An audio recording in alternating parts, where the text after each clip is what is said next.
is Charlotte and this is Tired Mama Tries to Read, and I'm back in the shed.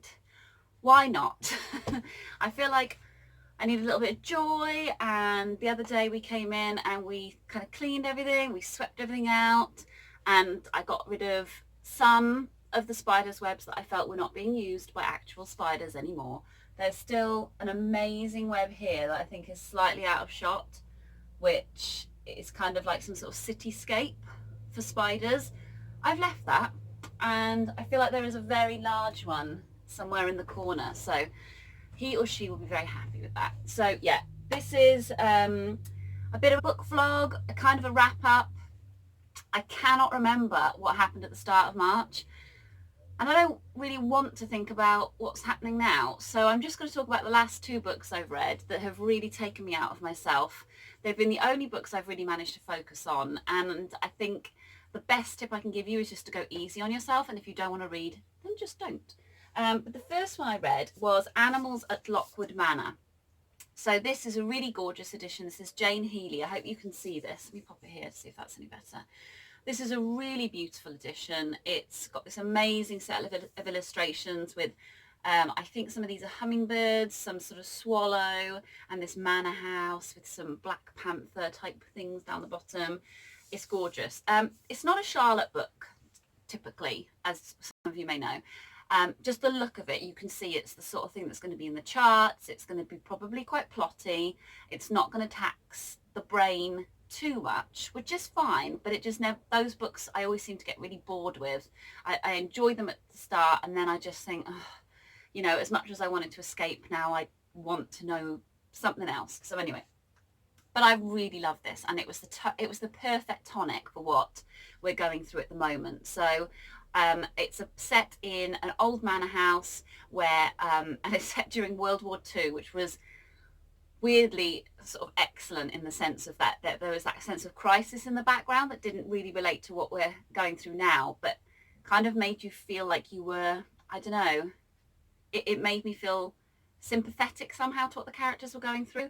So all of these stuffed animals that are usually in a museum in London are evacuated. Nearly all sort of museums in London, all the artworks and what have you, were evacuated to various places, but quite often to country houses in the rest of England. So these animals have been moved out of the museum, and a lady has gone with them. I've lost the thought of her name now. Hetty.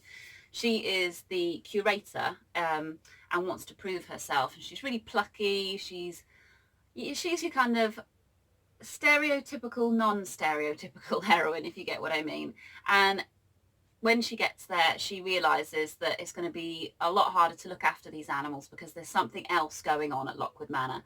So there's kind of ghostliness, spookiness, family, secrets, and there's romance, and I kind of feel it would be good. Or there's other authors that is that a dog trying to get into my shed?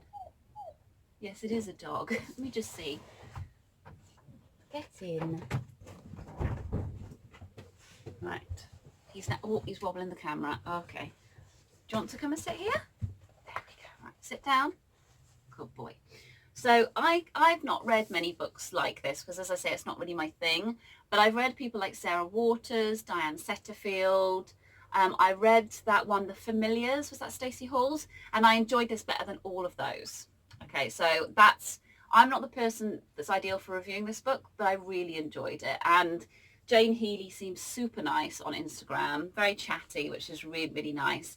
And I would definitely say if you've got this on your shelf and you're looking for something to take you away, then this is the one for you.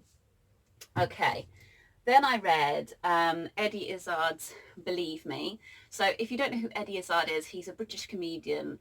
He classes himself as transgender now, but for a long, long time he considered himself transvestite.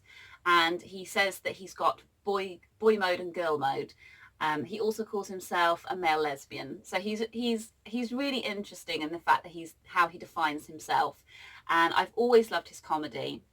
when I lived in Eastbourne for many, many years, because he's from Eastbourne, loads of people I know loved him and got me into his comedy, and I would watch his shows and things. I never went to see one live, but I got the DVDs and whatnot. And now I've read this book, I love him even more. It's quite emotional at the start, and just a trigger warning, Eddie Izzard lost his mother when he was 6 to cancer, and he has never really dealt with that. And he admits that he's never really dealt with that. And a lot of his life since then has been about her subconsciously.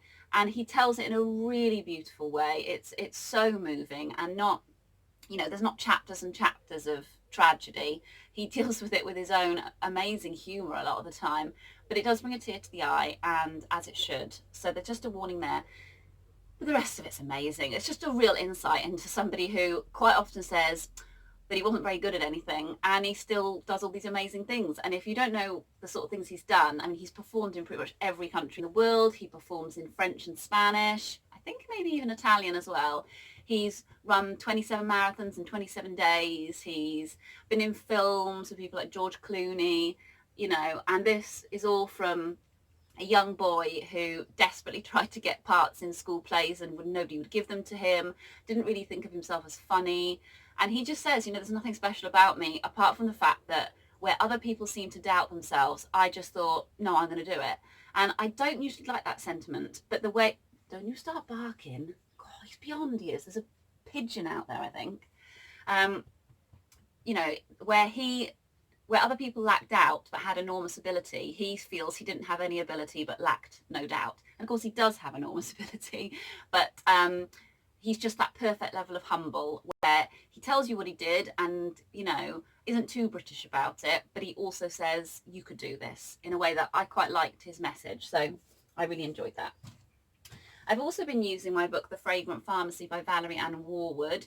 So this is an aromatherapy and essential oils book. And if you've got any essential oils at home, this is the time to crack them out, because I've been using them in every room in the house. I've been making a kind of homemade hand sanitizer out of them using vodka and eucalyptus oil. And yeah, this is the sort of thing where if you've got a little scrape or something like that, and obviously now we're in situations where we're not necessarily able to go to the doctors for all and sundry, then maybe this is the sort of book to use if you've got it. I'm hesitant to recommend anything you guys don't have, because I'm really hesitant to order books right now unless you've got an independent bookshop near you that is posting out stock with the person who is responsible for that and is happy to do that. When we're ordering off these big places, they're full of people in warehouses that do not want to be there. And I'm very conscious of that. I'm not being perfect, but I'm trying really hard to limit what I order. Loads of you will have this sitting on the shelves. So feel free to join me, because I've just begun it. I'm about 50 pages in. This is Ali Smith Spring. I've never read any of her stuff before. I've got quite a few of her books on the shelf. I had no idea what to expect, and it's not what I expected. So far, there's a guy who I believe is a filmmaker, and he's mourning the loss of a scriptwriter that he worked closely with during his career, and she has died. She's older than him, and so far I love her character. She's really, really interesting, very well read, a bit of a spitfire. His character is a bit sort of meh at the minute, so I've got to wait and see how that pans out, whether he'll capture my interest. But very easy to read. Writing in it is huge. Chapters are really short. Better for this sort of distracted time in our lives. So there we go. How are you feeling about that, Edward? I do not usually let that happen. We don't do licks, do we? But you're a licky dog. Jack, little scruffball Jack, doesn't lick at all. He just puts his head in and he just like nuzzles. But Eddie is obsessed with licking, and I have a theory that the reason he's so anxious is because we never let him do it. So he's like constantly convinced that we don't love you because we don't let you lick us, but we do, don't we? So yeah, I'm doing okay today. Today's a good day. I'm gonna go clean out the greenhouse, because we have a greenhouse on the side of our house that is kind of, it doesn't really come into use until about sort of May time, because it's sort of in the shade until the sun rises up a bit higher. It's a really peculiarly placed greenhouse. So it's gone really mildewy and disgusting. And I feel like now's the perfect time to clean it out, because I've painted 1/4 of the house, and what better time to start a new job than when you should be finishing the old job. So I've already talked to Stephen about it, and he knew straight away. He was like, you want to stop painting the house, don't you? I was like, yes. So the house now is very obviously green and grey rather than white, because half of it is like this beautiful bright white and then the rest just looks disgusting. So I've done that, which I feel is an achievement, and I will try and finish that at some point. But today I feel like I just need to be in the greenhouse. I need to get everything ready. And yes, that's my plan really. Let me know how you're doing. I had amazing responses to the last video where all of you guys shared your feelings and how you're getting through this. And I just feel like what I've taken from what you've all said is that it's just day by day, and that is exactly how I feel. Day before yesterday, I quite literally couldn't get out of bed, which is so self-absorbed and all of, it's not good. I was so lucky I had Stephen there. I just couldn't cope. I just stayed in bed. I felt physically ill, but it was all manifesting from my mental state. So yesterday was a smidge better. Last night it just didn't sleep. He never sleeps, does he? Nope, nope, nope.